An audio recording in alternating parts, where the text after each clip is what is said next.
Assalamu alaikum wa rahmatullahi wa barakatuh. And with the dua, because this is the month of Rajab, and next month is the month of Shaban, we're not concerned with Dajjal's months, the false Messiah. We're talking about the month with the Lord God. There's only one Lord God. And He gave us the moon to count the months and the years. And we greet you on this, the 18th day of the month of Rajab, because next month is Shaban, and after that is the month of Ramadan. And that's the month in which the Quran came down. They may say it's the Torah which came down on the other side of the mountain. Oh, no. They all came down on this side of the mountain. And so we make the dua, Allahumma barik lana fi Rajabin wa Shaban. O Allah, kindly grant us blessings. We are a people who pray to Him, while others don't. O Allah, kindly grant us blessings in this month of Rajab and in the month of Shaban which is to come, and grant that we might live to see Ramadan. Our topic today is one of more than passing importance. Regime change is just taking place in Syria, and the implications, the Islamic eschatological implications, are first of all, and most important of all, implications for Jerusalem. Of course, everybody understands that. It is all connected with Jerusalem. Islamic eschatology tells us that there are two cities which are pivotally important for the end of history. The first, of course, is Jerusalem, and I wrote Jerusalem in the Quran some 20-something years ago. Many of you may have already read that book. But the second city is Constantinople. And that's important because our Prophet, Allah's blessings be upon him, prophesied that a Muslim army will conquer Constantinople. When I met with the Russian Foreign Minister, Sergei Lavrov, in Moscow last February, and I used the name Constantinople, he stopped me.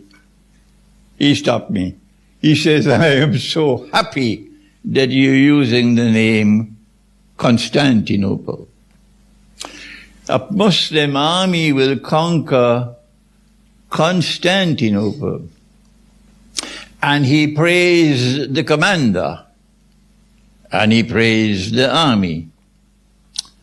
But I don't think Erdogan in Turkey, the Sultan Erdogan in Turkey is too comfortable about this prophecy. And the prophecy about the conquest of Constantinople by a Muslim army, not a Russian army, not a Christian army, a Muslim army, because we don't want to provoke civil war in the house of religion. The prophecy is that the Muslim army will conquer Constantinople shortly after the Great War. Christian eschatology speaks about the Great War. Jewish eschatology, I believe, also speaks about the Great War. And they call it Armageddon. And our prophet called it the Malhama. And it is a war to be fought over a mountain of gold. And BRICS is now taking us to that war. You must do the thinking now. That war has not as yet taken place, but our prophet prophesied, as only a prophet of God could prophesy, that 99 out of every 100, it's a figure of speech, who fight for that mountain of gold would be killed. So this cannot be a conventional war. This has to be a war using weapons of mass destruction, like nuclear weapons or something else beyond that. And that war has not as yet taken place, but it's around the corner. It's around the corner. And perhaps the imminent collapse of Ukraine might provoke that war. And when that war takes place, then, he said, that the next event to occur would be the conquest of Constantinople by a Muslim army. And I have offered an interpretation, an explanation. And when I offer my view, of course, you must know, don't ever accept my view unless and until you are convinced that I am correct, because this is my respect for your intellectual independence. That we will conquer Constantinople for a number of reasons. One of them is that it was manifestly shameful, disgraceful, and sinful that a Christian cathedral, which had functioned as a Christian cathedral, one of the foremost in the world after Jerusalem, for 1,000 years, Hagia Sophia,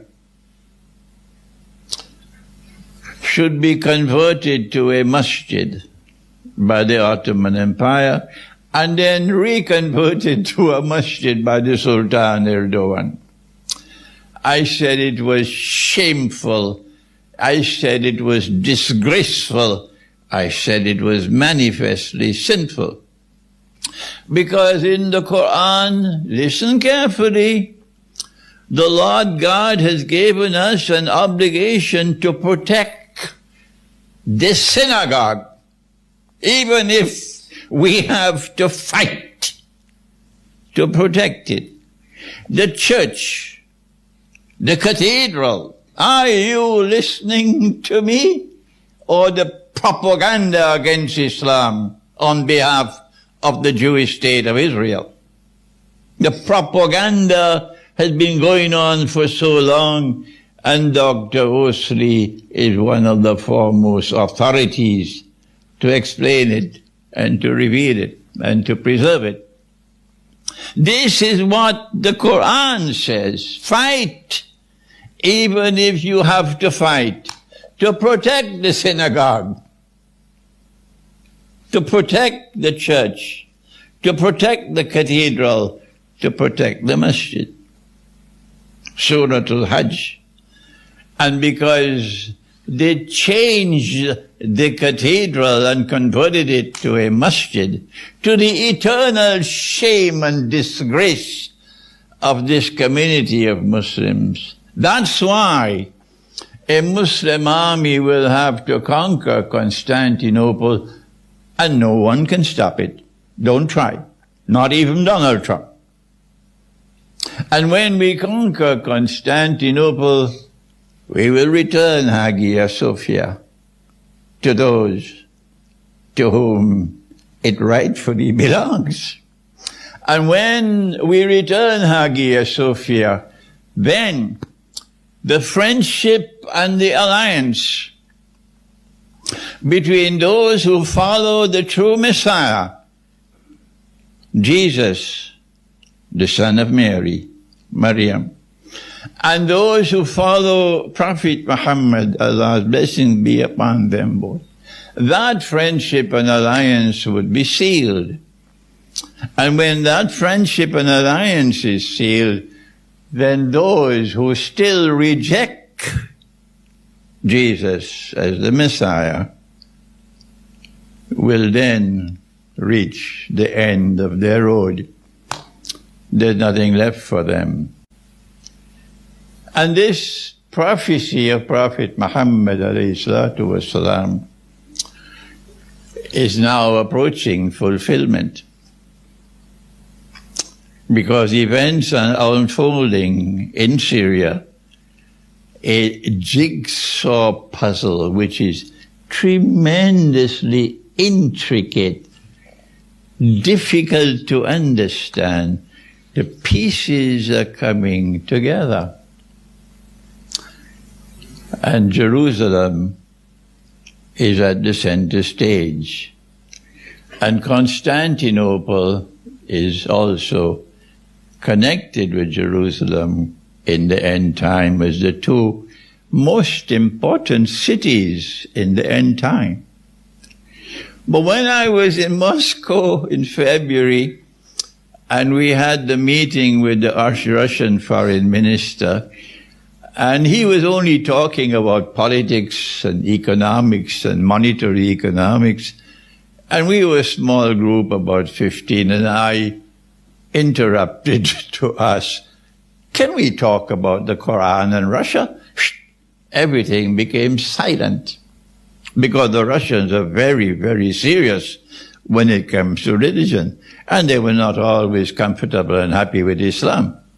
Well, no, because the Ottoman Empire waged I don't know how many thousand wars against Russia. And after I had spoken to him for some time of what the Quran has to say about Russia, he then asked me, can you write on the subject? I then spent the next few months writing the Quran and Russia's destiny. And when writing that book, I realized that no, it was not two. It was three cities which will dominate the end of history. And Moscow is the third, not Washington.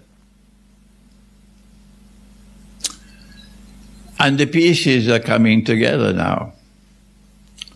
The Arab Spring led to the destruction of Libya. Libya was a regime which was resisting Israeli oppression. This is not a seminar organized to lash out at Jews, not at all. There are Jews in the world who have the common sense and who have the internal integrity to recognize that there is oppression in Israel. And it was wonderful to see them protesting on American university campuses, to the embarrassment of the Zionist movement. American students protesting against violence and oppression against the Palestinians. So there are Jews who oppress, who oppose oppression in Israel. And they are our brothers when they oppose oppression.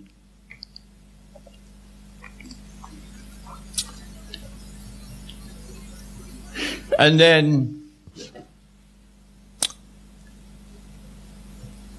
the oppression of the state of Israel reaches a crescendo, reaches a point from which there is no return now. It's not possible to retrace your steps anymore. And now we see regime change in Syria, taking us one significant step forward towards an end that Islamic eschatology has already explained and is connected with the Messiah. It'll take hours to explain an Islamic eschatological explanation of the messianic interpretation of history. An Islamic eschatological explanation of the messianic interpretation of history.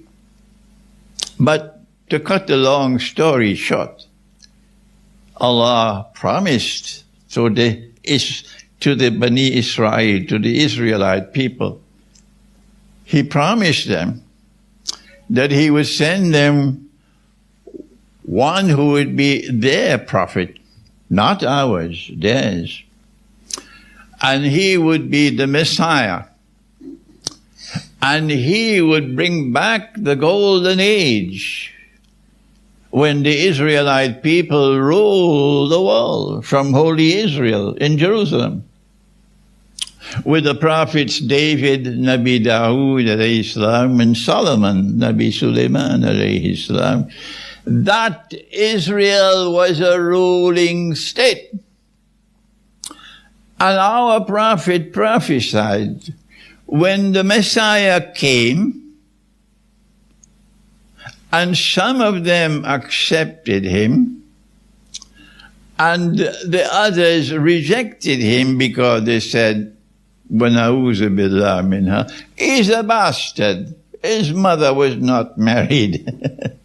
Allah tested them, and they failed the test because they could see with only external sight, and they're internally blind.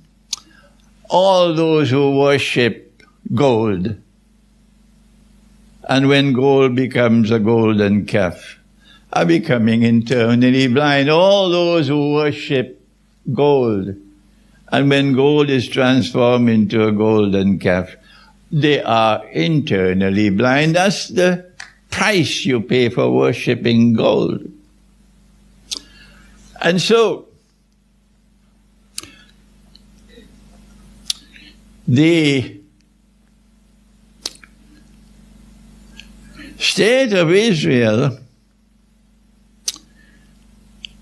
is pursuing a mission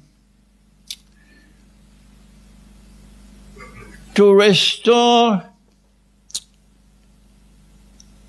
rule over the world, because that's what the original Israel did. When they rejected the Messiah, and they did more than that, they boasted of how they killed the Messiah. It's in the Quran, so don't accuse me of anti-Semitism. It's in the Quran. You want to accuse the Quran of anti-Semitism? Go ahead and do it. So now they are waiting for a Messiah to come. And that Messiah has to cause Israel to become a ruling state in the world. And when He does that, then He could stand up in Jerusalem and declare, I am the Messiah. But our prophet, Allah's blessing be upon him, prophesied, no. Allah created a false Messiah who would impersonate the true Messiah. And that false Messiah will take them for a ride. And that's what He's doing now. He has, number one, He has to bring the Jews back to Jerusalem to reclaim it as their own 2,000 years after they had been driven out. Has He done that? Yes. Number two, He has to restore a state of Israel in the Holy Land. Has He done that? Yes, in 1948. Number 3, he has to cause that state of Israel to replace the United States of America as the third and the last ruling state in the world. Now let's go to the Quran. And to go to Surah Al-Mursalat. And in Surah Al-Mursalat, Allah speaks about a shadow.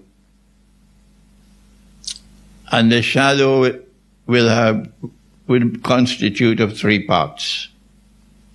And this therefore has to be something which has to be interpreted to be understood.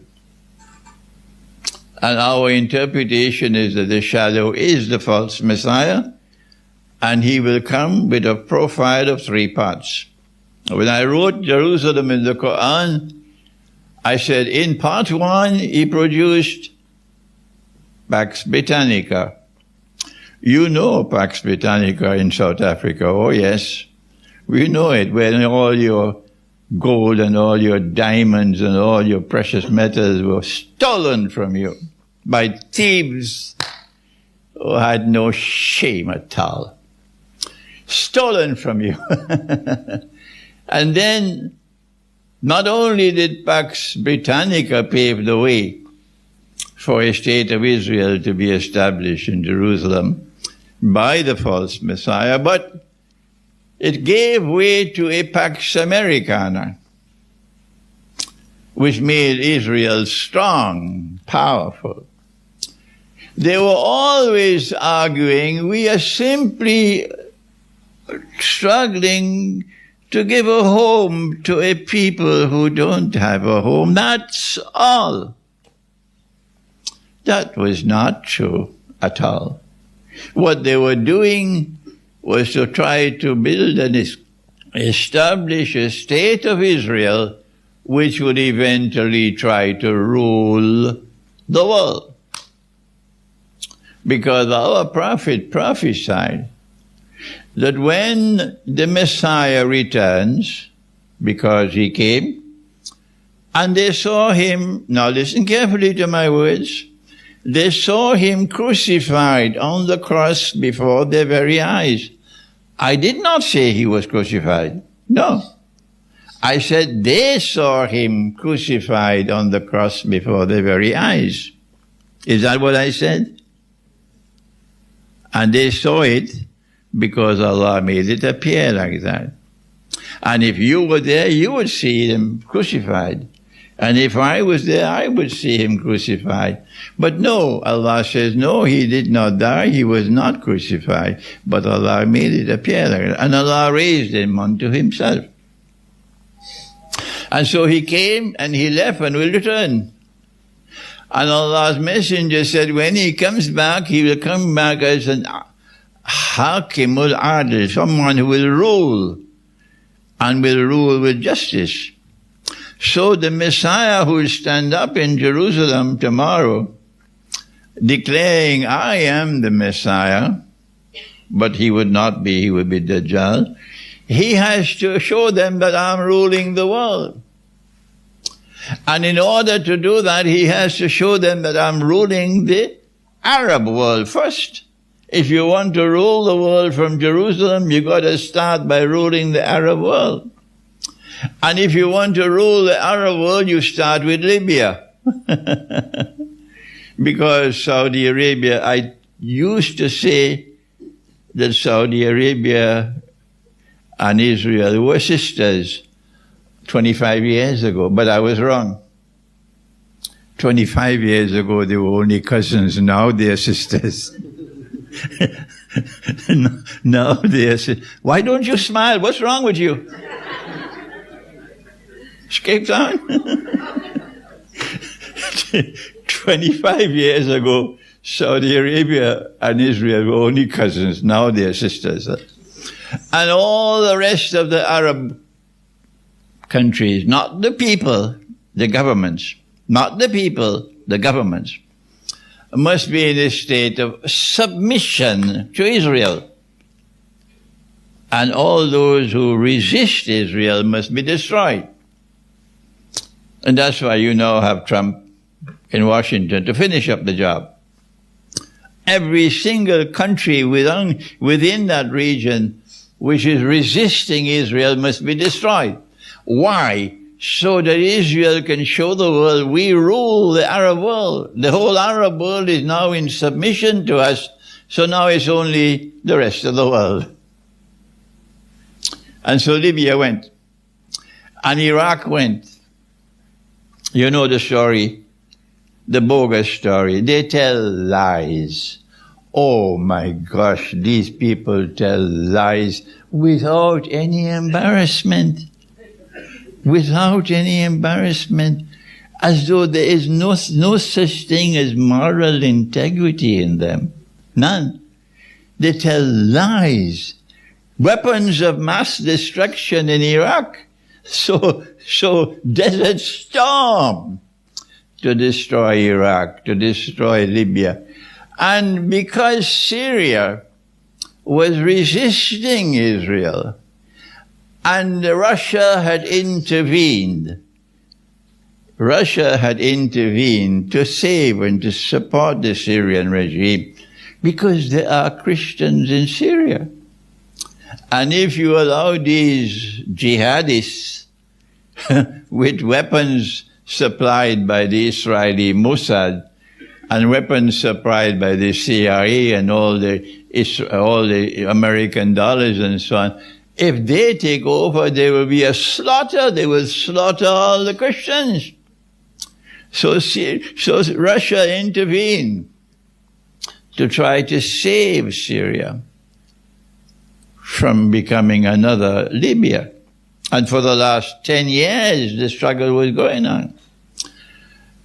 And so you had October the 7th, was it? 2023. And did you know the secret? How all the weapons reached to Gaza? Did anyone tell you? How all the drones reached to Gaza? I'm telling you the secret with Santa Claus. Yeah, it was Santa Claus. But Hamas, they don't know about Santa Claus. They didn't know who was sending the weapons. And they believed it was coming from the heavens above. And they were being set up. There will be a judgment day when the truth will be revealed and I'll be validated. They wanted to have another 9/11. There are three kinds of lies, I used to say. There are normal lies, and then there are great lies, and then there is 9/11. You commit a monstrous act of terrorism, and then you blame it on your enemy. And then you exploit this act of terrorism to advance your political and military agenda. That's what they did in 9/11. That's what the government of Israel did from September the 7th. The rest, you can think it out. And one of the first objectives was to destroy Hamas. I don't use the term Hamas. I call them the Islamic resistance. They know how to fight. I admire them for their spirit, but they don't have much upstairs there. More peanuts upstairs, like Afghanistan. Afghanistan knows how to fight, but Afghanistan doesn't have the intellectual capacity to understand what is being done. And so they have succeeded in inflicting grievous wounds on Hamas as well as on Hezbollah. And now they are boasting. The Israeli government is boasting. We have succeeded in regime change in Syria. Which means that it was the Israeli Mossad at work.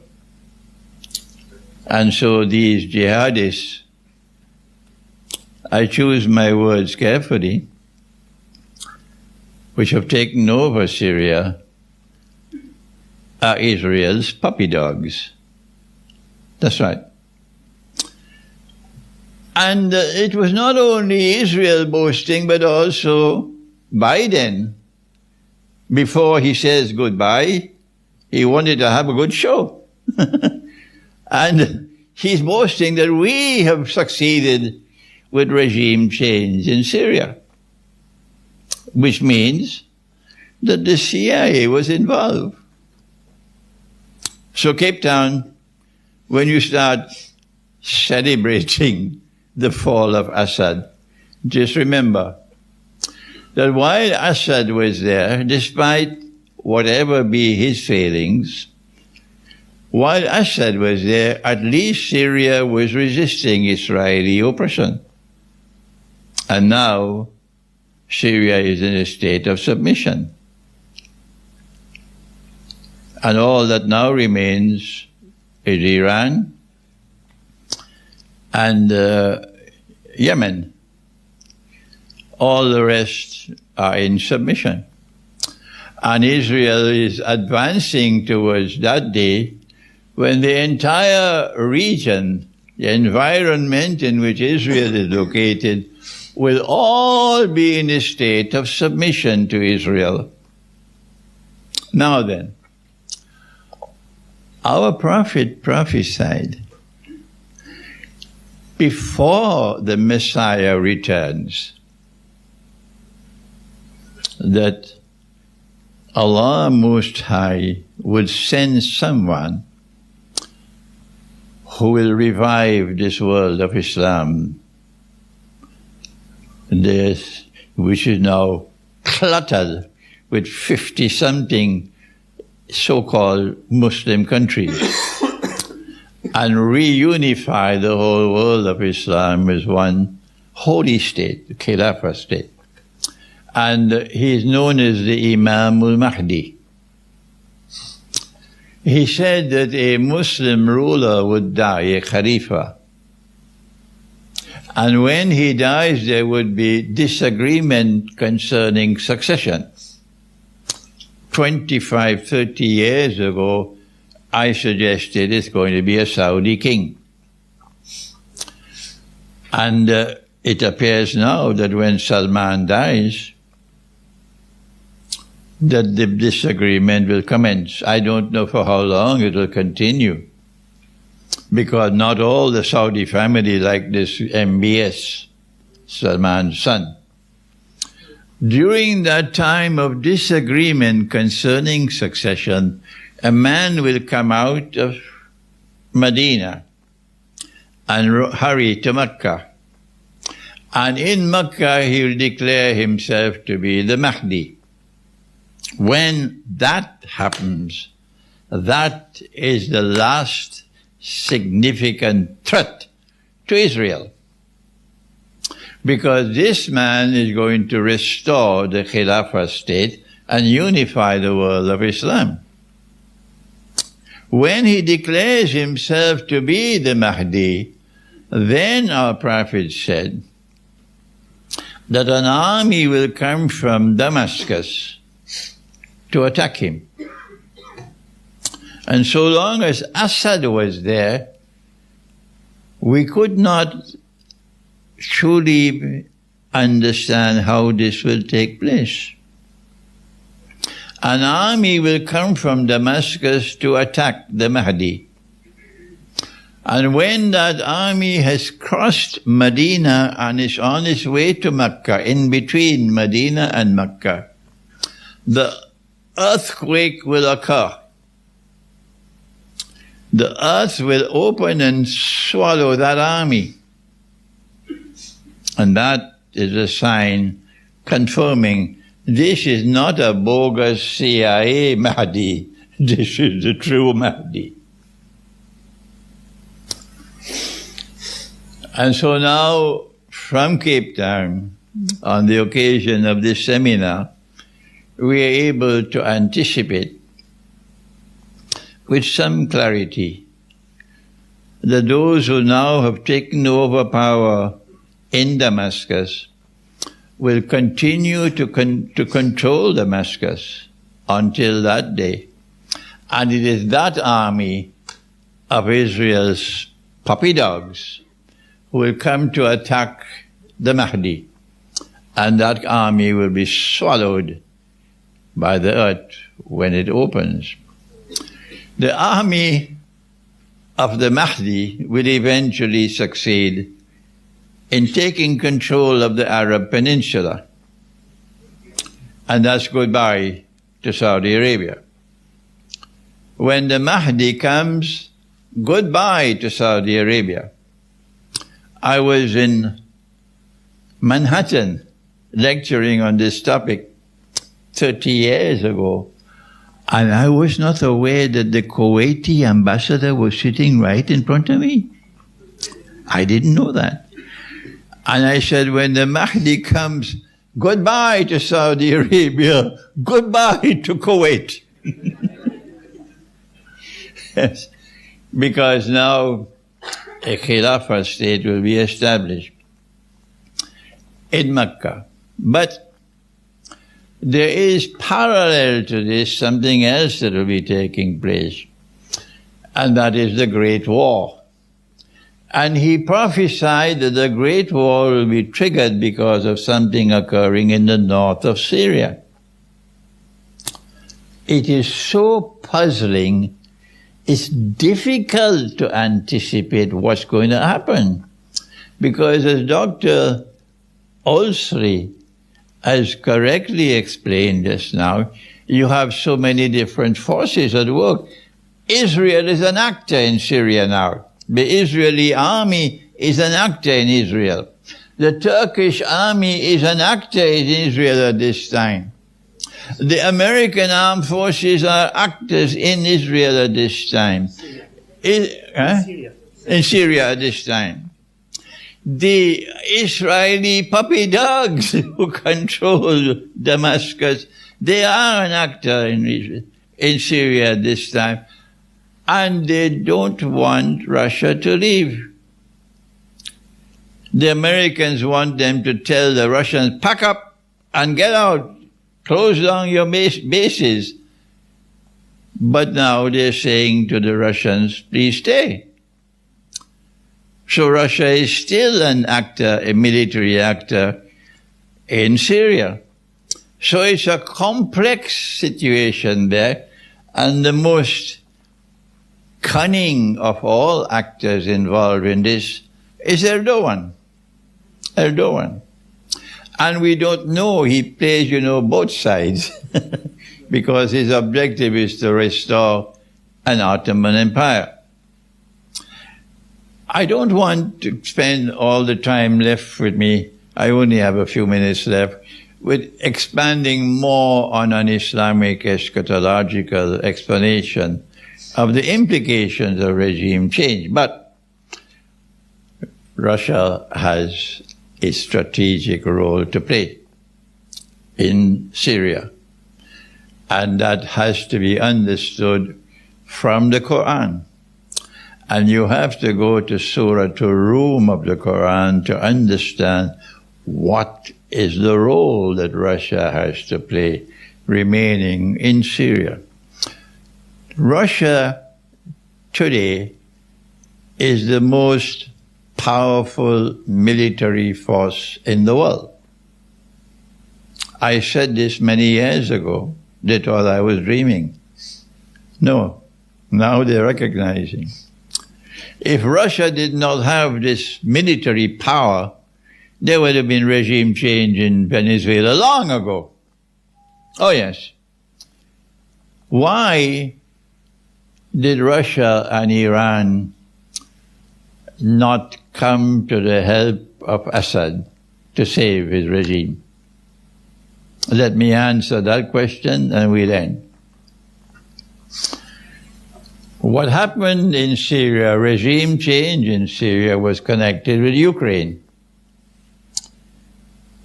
The modern West cannot allow Russia to defeat Ukraine. No. The implications for world politics will be too much for them. It will be too serious a loss for the modern West, too embarrassing for Russia to defeat Ukraine. But Ukraine is on the verge of collapse.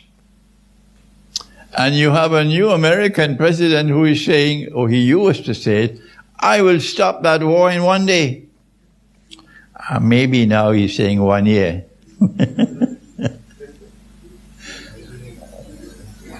But it is now clear that the war in Ukraine cannot continue indefinitely. And so what to do? How to save us from this tremendous embarrassment? How can we get Ukraine off the hook? Answer: Israel's puppy dogs were told when to attack. And the plan appears to me to have been to try to put a bait for Russia and Iran to intervene to save Assad. And if Russia and Iran had taken that bait, then NATO would have intervened.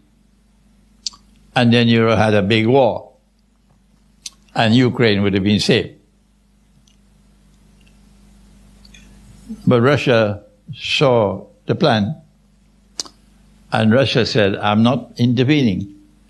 And Russia advised Iran not to intervene.